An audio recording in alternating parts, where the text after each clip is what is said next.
Hello, ladies and gentlemen. I am Screen Scene Guru coming at you with another entertainment video, this time on the news and stories we've had from the last couple of days. We are now on August the 20th, so I am doing a recap.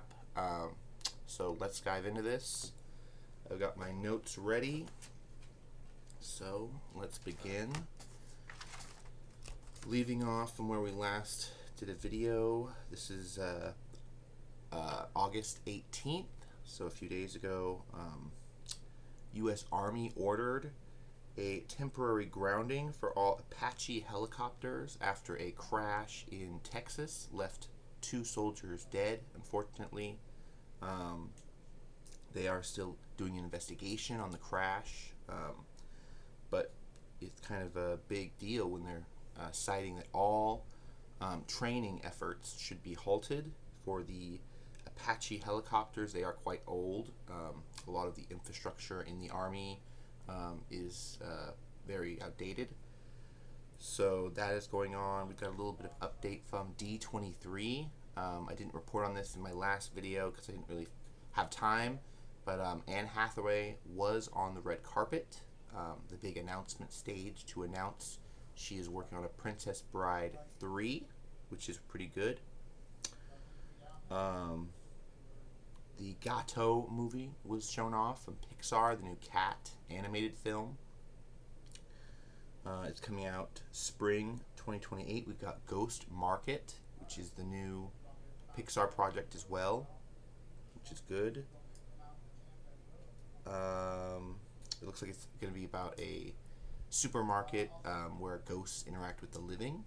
So kind of like Encanto. Encanto 2 was announced for 2029. So that's pretty cool. Bluey movie for 2027. That's major because, people that love Bluey, they're going to go out to see this franchise. So I've got all that stuff covered.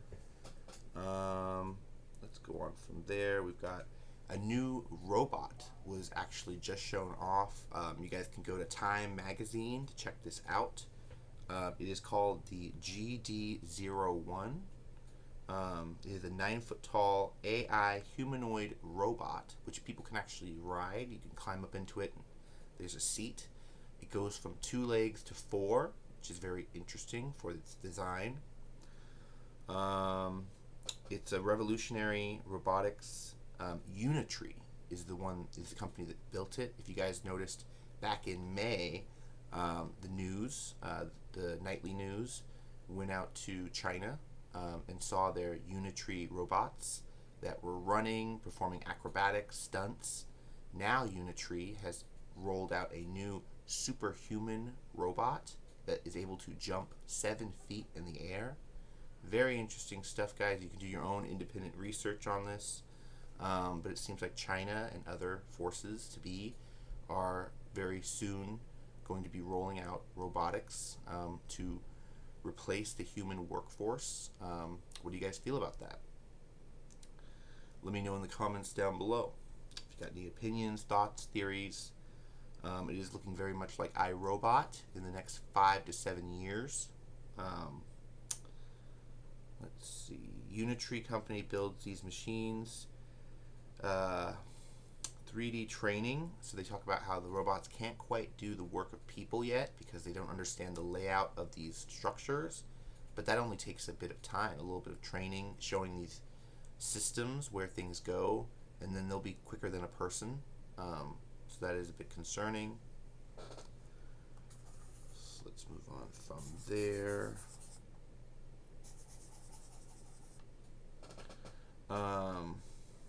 So yeah, we talked about training simple tasks. They're able to do that, like machines that were shown a panel with buttons on it.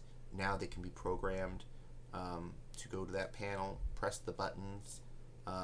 They might not be able to do all the stuff a person would do yet, but that gap is soon being filled, especially in the military industrial field. 3 and 5 3 out of 5 years could do human tasks faster. So 3 out of 5 tasks. That's pretty big. They're analyzing. AI is a force that will put in place to replace people in the workforce. Also, a lot of people are, upset and claiming that is going to happen. Companies will not want to pay sick time and other things if they can just get a robot to do the work. Insidious, real quick, I want to talk about is pretty good, apparently, due to the early reactions of people watching it out of the further. So that's cool. This is the 6th Insidious film in the franchise. They've already got popcorn buckets out and other things. I haven't checked it out yet, but I might be doing it for the channel, so be sure to check out that. Then we got the Capella AI database. This was recently talked about on Pavel's YouTube page. If you guys aren't following Cinquativo, be sure to follow him, give him a like on his page. He's doing a lot of great work for ufology. The Capella AI database was basically something Jacques Vallée started. He's a legacy UAP UFO researcher in ufology. He is a U.S. citizen, but he's also French, so he's got some connections to France and some other European allies. And it's very interesting because the Capella AI database, essentially they said on this podcast, is not only used by the industry, big corporations, but it's also used by government to track and monitor when UAPs come down and interact with the public. And the U.S. government and big corporate industries would want that data. And apparently, Jacques Vallée has also wanted access to the Capella AI database, but most recently they've been pushing him out. They haven't been letting him get access, even though he was kind of the one who put up the money to start this database. He's the moneybags financier. He financed patents at NASA as well, so a lot of stuff that NASA has been able to do, they had backing from Jacques Vallée. So he should get like a plaque or something in the NASA office, in my opinion. Stephen Miller, I want to talk about real quick. He is our supposed UAP expert in the White House. He is addressing the president on these things. He's supposedly been given several folders from Robert Bigelow the last time he visited White House. So that is going on. Then we're going to talk about actress Hayden Pategre passes at 36 years old. Tragic news, guys. This is being reported everywhere.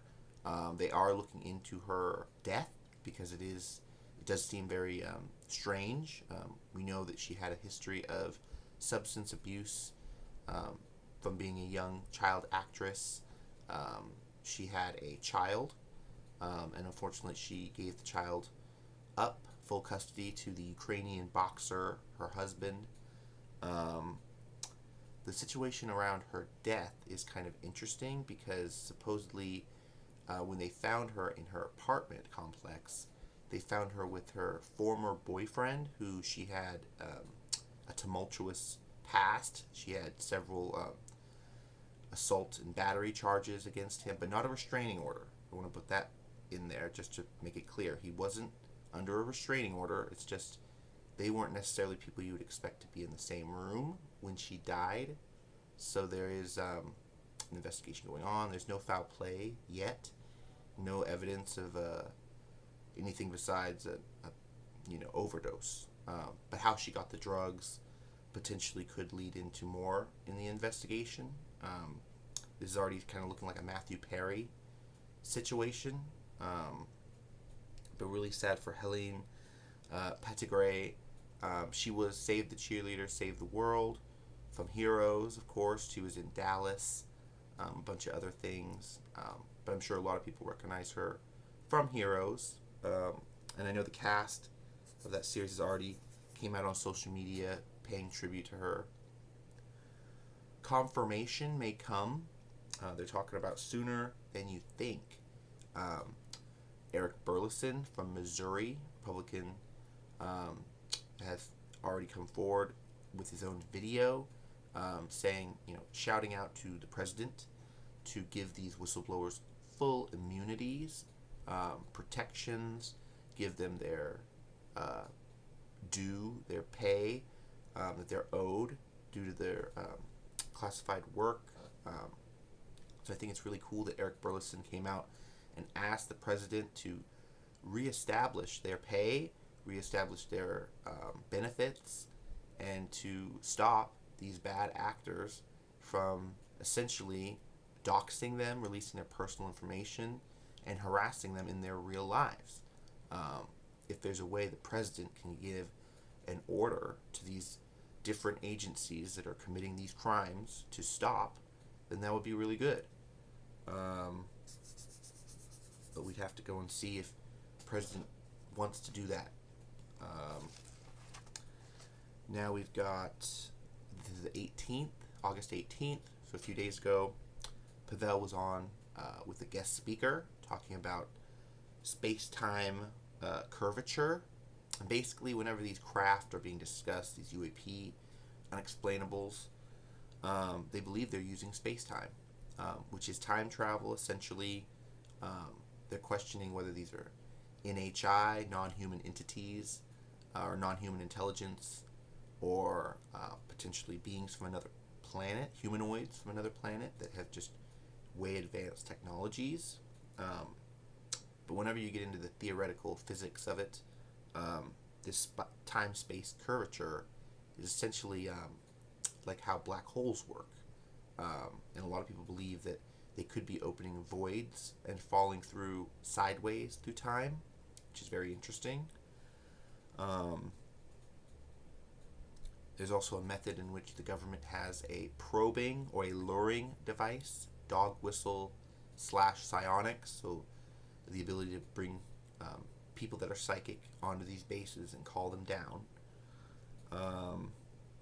So that has been pretty much confirmed as of the Senate and Congress. The Republican speaker, leader, Scalise, has been briefed on this. Other people have been briefed for months. Ahsoka Season 2, we got the first look at Night Sisters, which is really cool. We got to see them in Season 1, but not a lot of battle with them, besides Morgan Elsbeth. But now we're getting official Night Sister teases. We got to see them going into the Mortis gods, so the father, the daughter, and the son. And more lore going into I'm a big lore whore, so I'm a big fan of lore. This does appear like they are very much doing the Timothy Zahn Heir to the Empire trilogy book series in the Ahsoka Season 2. I kind of wish it had a big screen, experience to witness it on the big screen like Mandalorian and Grogu. I've watched The Mandalorian and Grogu. It was alright. It was cute. I just didn't think it was cinematic enough to maybe put out on the big screen. They should have maybe held it back to be like a Disney Plus special presentation. That's what it felt like. And where this feels like it should be a movie, but it's a Disney Plus show. So that's very interesting. George Knapp did the third Bigelow podcast, Robert Bigelow, which is pretty cool. They talked about AI, NIDS, some research they did on the property, which is good. There's more stuff coming out every week from them. Also, they mentioned if you can manage space-time, then you're a time traveler, essentially. And that every time these UAP could be showing up, they could be creating a new branch of reality, separate from where they come from, which is kind of interesting. That makes me think of Loki, branching off realities. A lot of this is gaming related, so they got in gamers to study the phenomenon. They've actually talked about, there's a report about the TSA bringing in hundreds of thousands of gamers to fill up the towers, these airport towers, because not enough people want to do the work. And apparently gaming, it's a nice transition from gaming to programming these planes, these flights. So they're training these Gen Z gamers to take over the airline towers, which is very fascinating. They need people to do the work. And the fact they're using gamers in ufology too to track and study this data coming out of AI. There's a lot of AI software people that do security for the NSA, are being recruited to study this. So that's really cool. Dune Part 3 tickets are on sale now. So that's really cool. In premiere IMAX screens. We did hear that Doomsday, which is supposed to be December 18th, Dune 3 is going on sale on screens 4 days before the 18th. So technically, they're not following through with the Doomsday promise. I mean, Marvel kept their deal. They're not moving their release date. But it looks like Warner Brothers is getting a little cold feet. They're premiering it 4 days before the 18th. So that is very interesting. I mean, you can still watch them on the same day. Doomsday is still going to happen on the 18th. But the whole thing about them premiering on the same day has now changed, which I kind of expected. I expected it to change, considering the Doomsday doesn't have IMAX. Doomsday is getting Infinity Vision. So I knew there was going to be a bit of a debacle with both of these movies coming out at the same time, due to the premium screens not being available. Vin Diesel celebrates with Michelle Rodriguez, Meadow Walker, and they all celebrated on the red carpet for the 25th anniversary of Fast and the Furious. I can't believe it's been 25 years. This franchise is still kicking. They, of course, want to do Fast 11, Fast Forever, and they're hoping that the audience will turn out for that one. So that's cool. It's Always Sunny in Philadelphia premieres its 18th season, which is some of the longest running television ever. I mean, they're almost up there with the same record as Supernatural, which is pretty good. Spider-Man, Brand New Day, has officially made the $2 billion mark, which is pretty good. That's the 7th film in history to make $2 billion, which is a groundbreaking record. Not a lot of films see that, and I want to show off real quick. I got this pretty cool jacket. Show off the back of it. Not sure how well you guys see it. It's got like all the villains on it. It's pretty cool. I actually wanted a throw blanket that had that graphic design on the back, but the throws weren't available at AMC. Of course, their stock was tremendously low, but I was able to get this nice Walmart jacket, which is cool. Real quick on more military news, guys. This is kind of becoming a big part of the channel, with more people asking these questions. But another U.S. destroyer has now suffered catastrophic failures in the Strait of Hormuz.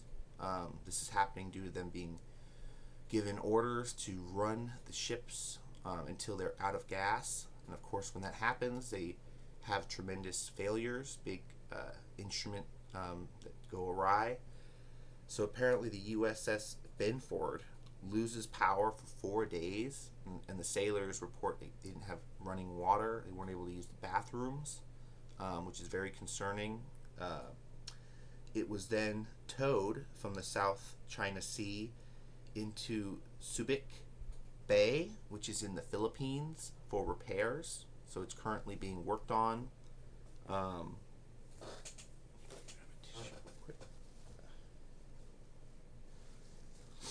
Now this goes into, real quick, the Trump-class Golden Fleet, because he did talk about a few months ago, he wants this AI platform, new class of warship, battleship, to be deployed. Of course, they are still in construction of this Golden Fleet, but from what he described of it, it's going to be a nuclear-powered large battleship, the USS Defiant, which, I mean, pretty nice name, kind of pulling from Star Trek a bit. USS Defiant Navy plans on acquiring 15 of these massive nuclear-powered vessels. So, I mean, they're saying nuclear-powered, but I think they're going to be ran on AI and other things as well, because this administration is very much on AI. There's been contracts already set up for the Navy to have these autonomous ships. You guys can look into this. Construction on the first ship is set to begin in 2028, so in 2 years. It's not expected to be delivered until the late 2030s. So they're not going to be ready till like 2031, 2033. Very interesting to see they're plotting these things out this far. The sensor systems are very advanced. They're talking about things we have on warships right now. Apparently they can track a marble up to 2,600 feet, which is pretty good. And then other things, they're monitoring mostly things coming in and out of our orbit, which is very fascinating as well. Things going up 60,000 miles, troposphere, and then coming right back down to the surface of the water, much like the Nimitz. David Burkett talks to Pavel on the Cinquetivo podcast. Guys, recommend you check that out. First-hand evidence has been withheld from Congress. He talks about there's actually like programs in which they are told you don't have to show anything to Congress. Your work supersedes government, which is a crime. That's not something we usually allow. So now they're going after these programs, program operators, people that would have known. There was a case a few years back about sexual assault within the CIA, and when they tried to get them to testify at Congress about it, they said some of the assaults that were happening on classified locations where people weren't supposed to be, and they were actually worried about testifying because if they testified about being on a location that they weren't supposed to, they were worried that they would be hit with treason or espionage. And fortunately, they weren't hit with those charges. But it's the same thing that happened just a few years ago, where people are afraid to come forward because they're afraid their government will charge them. Burleson and others have asked the president to not allow this to happen, to save the whistleblowers, protect them, give them back their pensions if they've been withheld. So a lot of this stuff is coming to pass. It's just a matter of time, patience. Let's see what else is going on. McNamara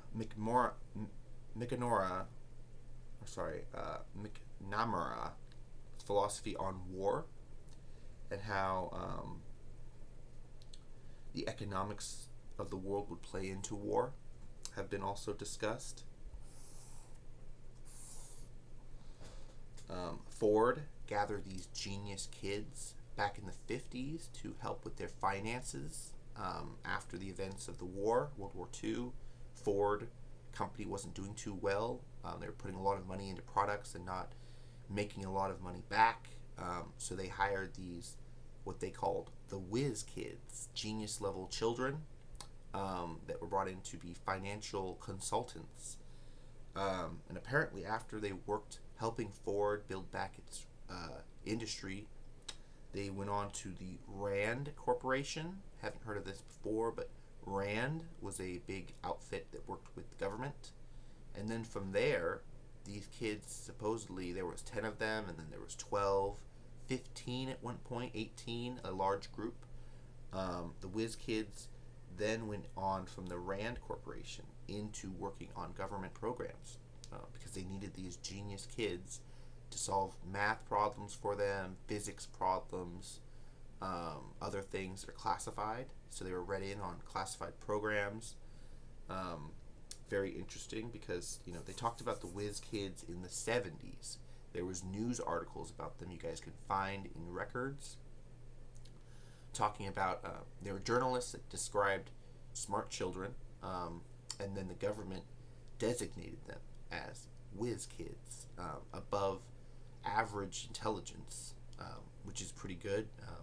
Some of the kids had gone to universities and colleges at a young age, and some of them had not. Some of them were just geniuses, which is very interesting. And of course, the government would have wanted them. This is sort of like a brain drain, grabbing the smartest people in their fields and putting them under one roof, which some people would say maybe isn't the best idea, but to the government, that was what the Cold War was all about, getting the smartest, brightest people to work on the problems that they needed to solve.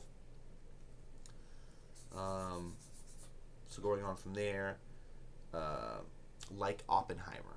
So they said all of the kids in this program were likened to Robert Oppenheimer in the way that they knew so much about their field of research. They were experts, and if people tried to, question them about their skills, their abilities, they would essentially run circles around them in mental gymnastics.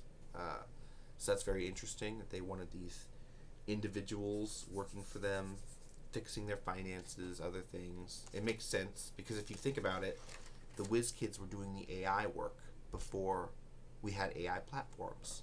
They were generating algorithms, prediction markets, other things like that. These were what the whiz kids were for. We now know the government has luring operations with secret technologies or psychic people. That's been going on for a long time. They're just now publicly telling us about it. And this is August 19th, guys. It's yesterday's news. ODNI gave a special briefing to Scalise and other members of Congress, essentially saying, yes, we know these things are real. They're physical. We've tracked them. We've monitored them. And now they're landing on bases, and we're witnessing them. So big, major confessions from ODNI. Several agencies are in participation across this field.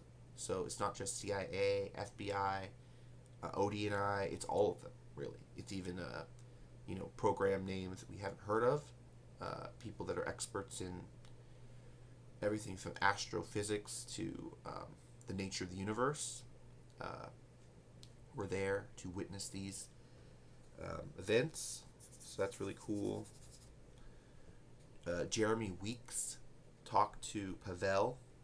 He had a UAP experience where he was driving for a vacation with his whole family in the car as he saw a plasma craft appear over the highway. They pulled over because they originally thought it was a plane trying to land, but once they realized it slowed down and hovered above their car. Very interesting to hear that this former soldier, Jeremy Weeks, was pulled from the craft, and he was essentially brought into a field around the craft. He described the field as having electromagnetic, a shock, a staticky feeling, and once he went through the first field, all sound stopped. So the chirping of the crickets, the sound of the wind blowing, essentially what I'm calling this is a force field. He went through a force field, and then the second field he said he went through made him feel like he was underwater, which is very interesting because other people report this same occurrence of having a delayed reaction, not being able to do the things you normally would be able to do. So this is very interesting from him. He also recounts waking up in the bathroom of the hotel room they were staying at, writing off binary code. This is something we've also heard a lot about. This is like so classically, told storytelling. It was even in Agents of S.H.I.E.L.D. Coulson had binary code he was writing down. So I think that this is such a big occurrence that it's happened to so many people that they've even put it in our pop culture, which is pretty cool to hear. It is scary, of course, for these individuals that don't know what's going on.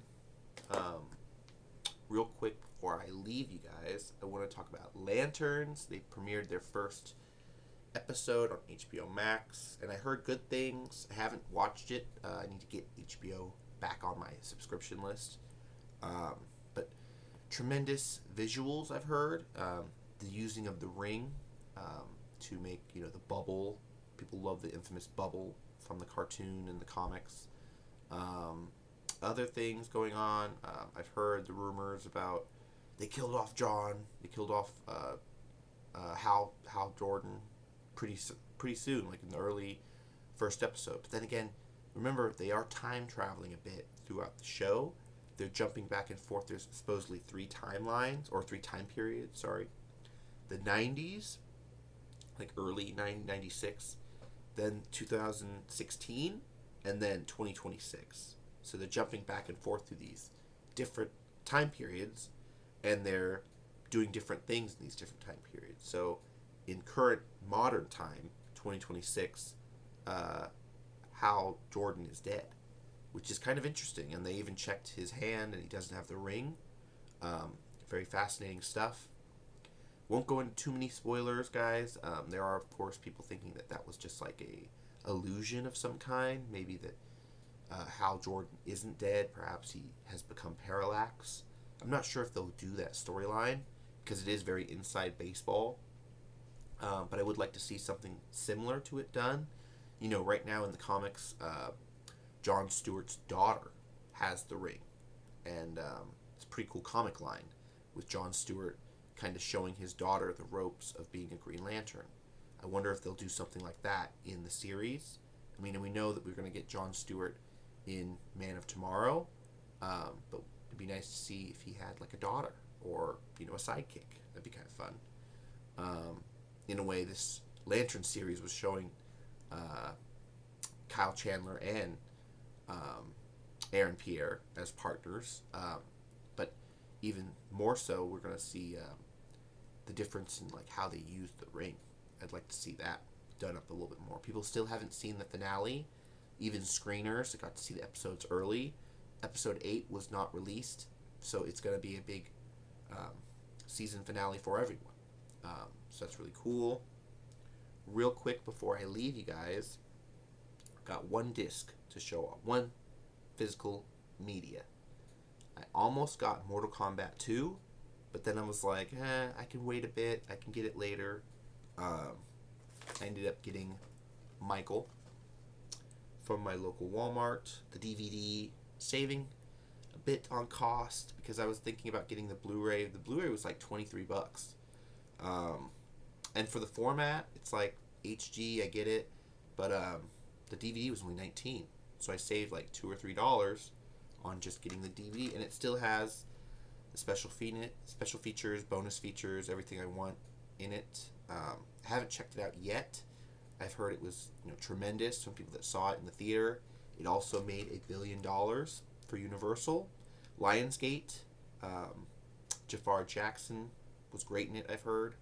So I can't wait to pop it in the disc player and check it out. I will be getting a full review of it. Probably going to be doing a Spider-Man review at the end of the week. I want to give it a few more days before more people can get a chance to see it before I give a full spoiler reaction. But be sure to check that out once it comes out on the page. I want to thank everybody for sticking around and watching my coverage. Be sure to come back for future content. But until next time, guys, have a good one. Stay safe. And I'll catch you in my another video. Alrighty. Ciao.